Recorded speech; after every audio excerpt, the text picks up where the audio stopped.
A new X-Men movie means a new end credit scene, and we're breaking it down for you right now. Today's episode of Newsfeed is brought to you by T-Mobile. Binge watchers and music lovers switch to the Un-carrier and do more with your data.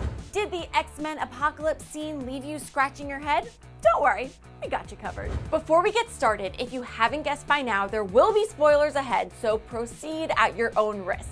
Okay, so if you stuck around through the credits of X-Men Apocalypse, you were treated to a scene taking place in the aftermath of Wolverine's escape from the Weapon X program. As you know, this is the program that gives Wolverine his adamantium skeleton and claws, and also causes him to lose his memory.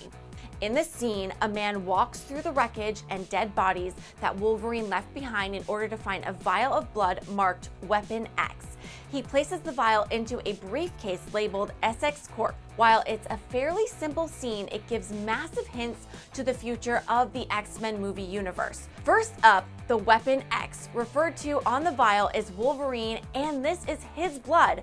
As for what the individual hopes to do with the blood, in the comics, it is used to create a clone of Wolverine. Because the sample is damaged, they are unable to salvage the Y chromosome, and after 22 failed attempts, they decided to make a female clone instead. This clone is known as X-23. X-23 inherits many of Wolverine's mutant powers, including regenerative healing, superhuman strength, and senses, and is given adamantium-coated claws not just on her hands, but also her feet. X-23 is a character fans have long been hoping to see make the leap to the big screen, and is rumored to make her debut in the next year's Wolverine 3. In comics, she becomes the new Wolverine, and her tease and potentially appearance in Wolverine 3 suggests the same thing may happen in the movies once Hugh Jackman hangs up the claws.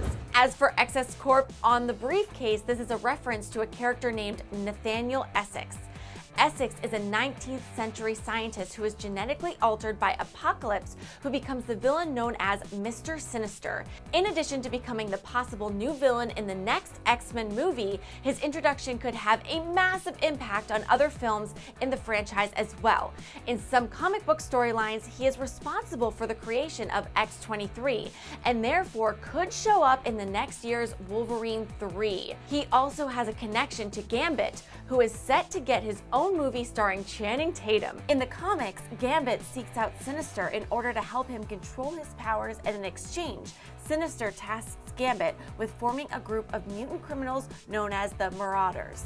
Of course, probably the storyline fans are most hoping to see play out on the big screen is his connection to Deadpool. While Sinister and Deadpool don't have a direct connection to each other, we know from Deadpool end credit scene that the mutant known as Cable will appear in the sequel.